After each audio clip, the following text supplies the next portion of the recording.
Hello and welcome to Dropzone Nexus. In the last week I've managed a fair amount of hobby. So started off with getting a bit of painting of my PHR, UCM and Scourge. Really not started focusing on one yet. But most importantly and most interestingly, I managed to get another game in. So for this there was a very kind offer to travel down to Hastings and play at the club down there.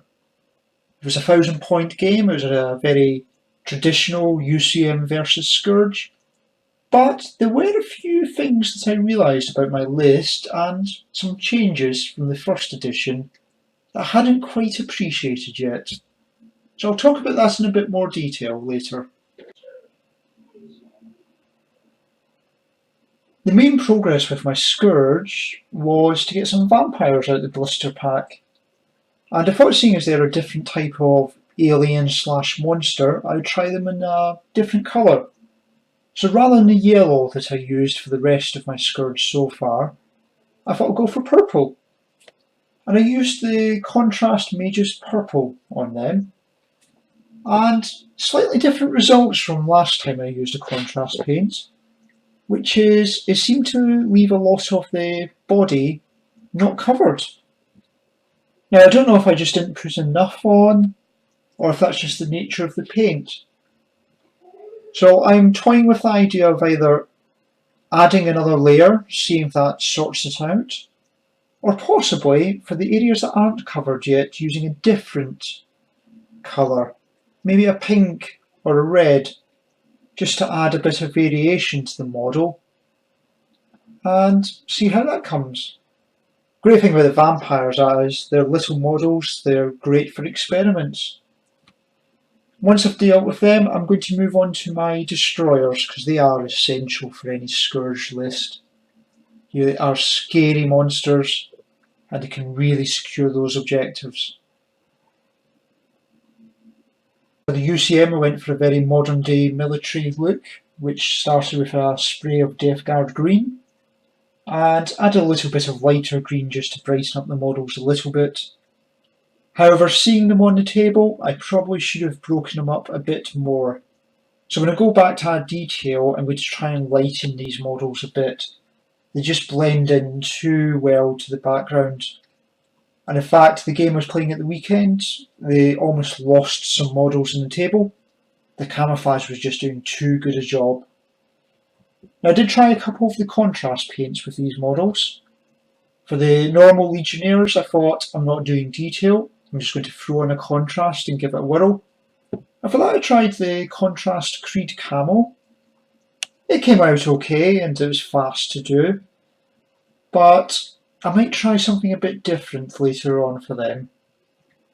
For the hazard suits I tried a contrast grey.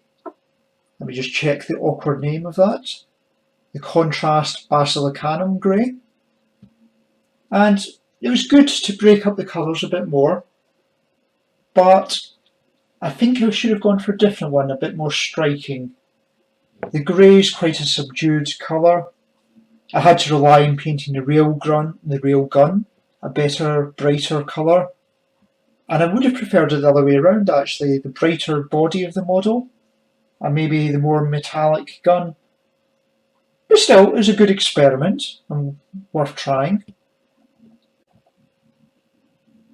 In terms of the game, I'm just going to do some highlights as I didn't take lots of notes. And the other reason is I was just having too much fun, really, to spend the time doing that.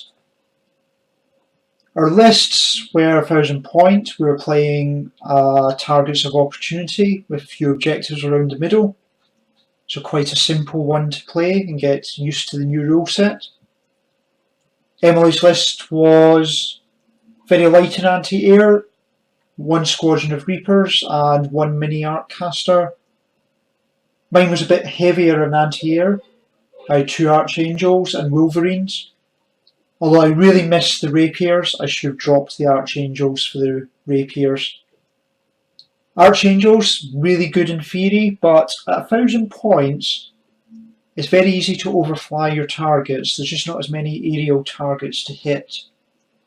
And Rapiers are just so good, to be perfectly honest. Especially against Scourge, where they're actually really good against the skimmers as well. So with hindsight, those two Archangels would have been dropped and a Rapier Squadron in its place. But what worked really well on my list was the Kodiak and the Wolverines. The Wolverines can really get up to that centre line turn 1 and have a good anti-air potential in turn 2. And they're also able to spot for the Kodiak. And the Kodiak is a lot better in my opinion now. Even if it misses, and it will normally miss to be fair, with my luck, there's still a good chance of getting a glancing hit. And with its high energy, a glancing hit can still be quite reliable at removing a unit. And it's probably the most damage dealt by my army was the Kodiak. Everything else was very light. Also worth noting, the sniper team without a transport is just a good way of getting another activation. 70 points and you've got a battle group. It's a bit of a distraction.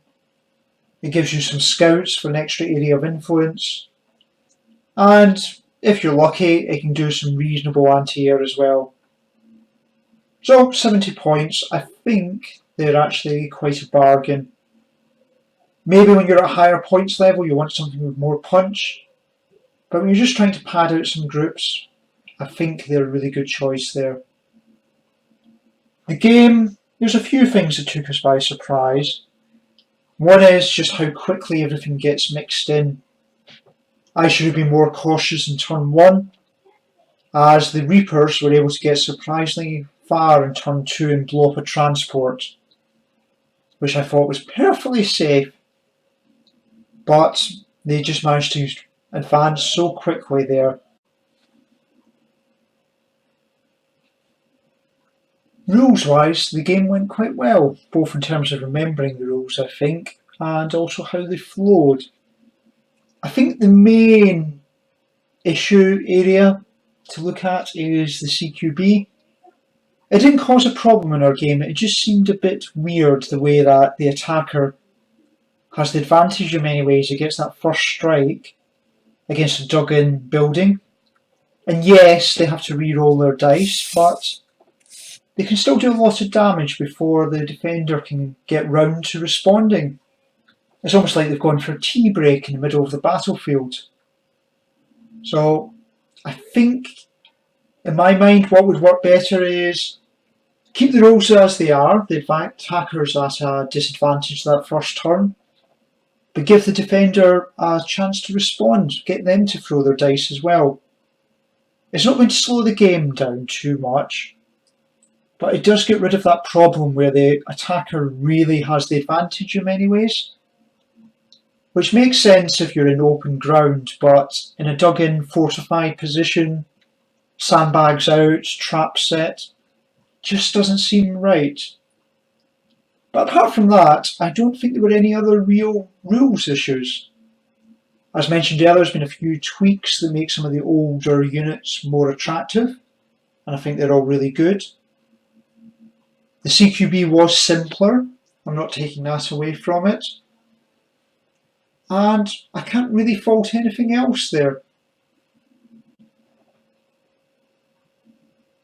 The game was really enjoyable, and I do want to thank Emily for that invite to go down to the club and play.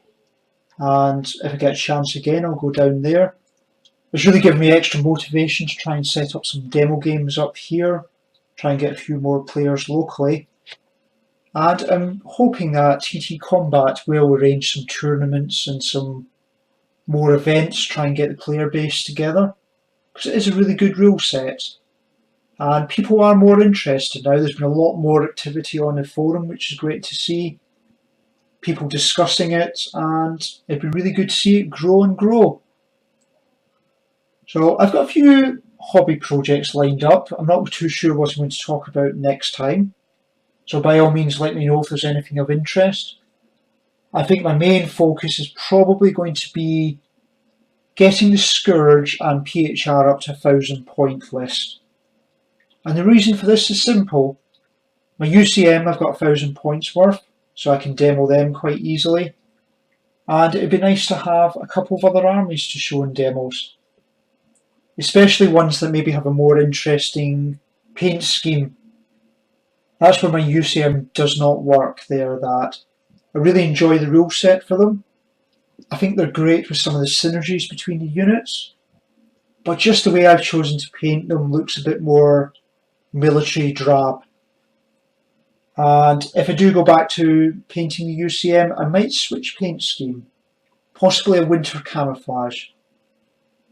And as mentioned earlier as well, the other thing I'd really like to do is build up some more terrain. The terrain just makes the game look so much better. And Emily had done a great job of setting up that game we played at the weekend. It just looked good. And if you were actually there, you would see all the detail on the buildings, the billboards customised. It was just great, and I really should have taken more photos to do them some justice. But anyway, that's enough for today, and I shall speak to you later. As I say, if anyone has any comments, anything they want to express an opinion on, feel free to comment or let me know. Speak to you later.